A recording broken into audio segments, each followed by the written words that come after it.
সরকারের দায়িত্ব গ্রহণ করার মাত্র কিছুক্ষণ পরেই আমি আপনাদের কাছে দুটো কথা বলতে এসেছি। আজ দ্বিতীয়বার যারা স্বাধীনতার স্বাদ আমাদের সকলের জন্য সম্ভব করল, সেই বৈষম্য বিরোধী ছাত্র আন্দোলনের শহীদ ছাত্র জনতা এবং এতে আহত অসংখ্য আন্দোলনকারীকে স্মরণের মাধ্যমেই দেশবাসীকে আমি কিছু কথা বলতে চাই।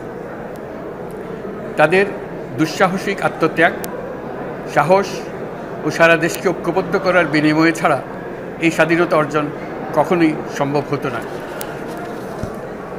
সেই সঙ্গে তাদের সেই মুক্তির আকুতিগুলো উপলব্ধি করে সেনা, নৌ এবং বিমান বাহিনীর যে অকুতোভয় সদস্যরা দেশের মানুষের পাশে এসে দাঁড়িয়ে এই বিজয়কে ত্বরান্বিত করেছেন, তাদের প্রতিও জানায় জাতির পরম কৃতজ্ঞতা ও অভিনন্দন।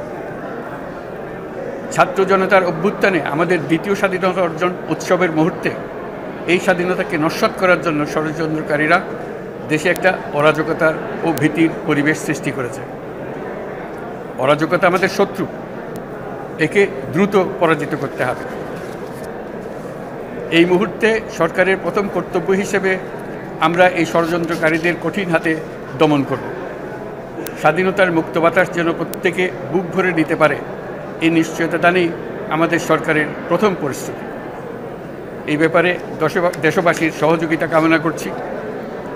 দ্বিতীয় স্বাধীনতার এই মিলন মেলা থেকে বাদ যাবে না যারা আমাদের শান্তি শৃঙ্খলা রক্ষাকারী প্রতিষ্ঠানগুলো, নৌ, সেনা, বিমান বাহিনী, বর্ডার গার্ড, পুলিশ, আনসার, গ্রাম প্রতিরক্ষা, কোস্টগার্ড, কেউ বাদ যাবে না।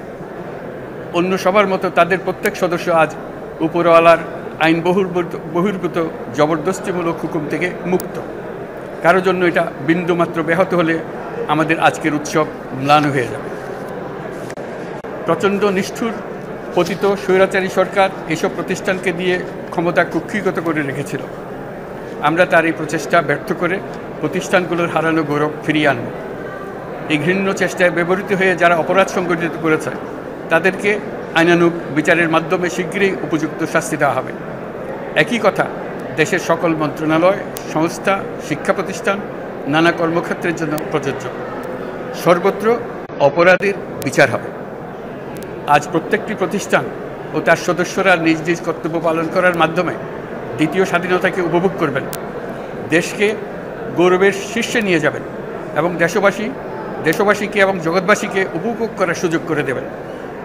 আমি জাতির পক্ষ থেকে প্রত্যেকে নির্ভয়ে আনন্দ চিত্তে নিজ নিজ কর্মস্থলে নিজ নিজ সামর্থ্য নিয়ে এগিয়ে আসতে অনুরোধ করছি।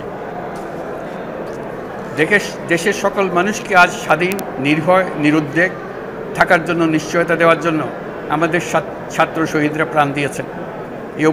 এই অভ্যুত্থানের মাধ্যমে সৃষ্ট সরকার দেশের প্রত্যেকের সরকার। এখানে থাকবে সকলের আকাঙ্ক্ষা পূরণের অধিকার। অরাজকতার বিষবাষ্প এখন যেই ছড়াবে, বিজয়ী ছাত্র জনতা সহ মুক্ত মানুষের আইনশৃঙ্খলা বাহিনীর পূর্ণ শক্তি তাকে ব্যর্থ করে দেবে। নিষ্ঠুর স্বৈরাচারী সরকার দূর হয়ে গেছে। কাল সূর্য উদয়ের সঙ্গে সঙ্গে গণতন্ত্রের, সুবিচারের, মানবাধিকারের নির্ভয়ে মত প্রকাশের পূর্ণ স্বাধীনতার জন্য সকলের স্বাচ্ছন্দ্যে জীবন ধারণের সুযোগ প্রদানের সচেষ্ট সরকারের ঘনিষ্ঠ সান্নিধ্য ও সহমর্মী পরশ দলমত নির্বিশেষে সবাই উপভোগ করবেন। এটাই আমাদের লক্ষ্য। আমাদেরকে এই লক্ষ্য পূরণে সাহায্য করুন। সারা বিশ্ব আজ অবাক হয়ে বলছে, সাবাস বাংলাদেশ, সাবাস বাংলাদেশের ছাত্র জনতা। আমরা এই অর্জনটাকে আর অনেক দূর নিয়ে যেতে চাই। আমাদের ছাত্র জনতার জন্য কিছুই অসম্ভব নয়।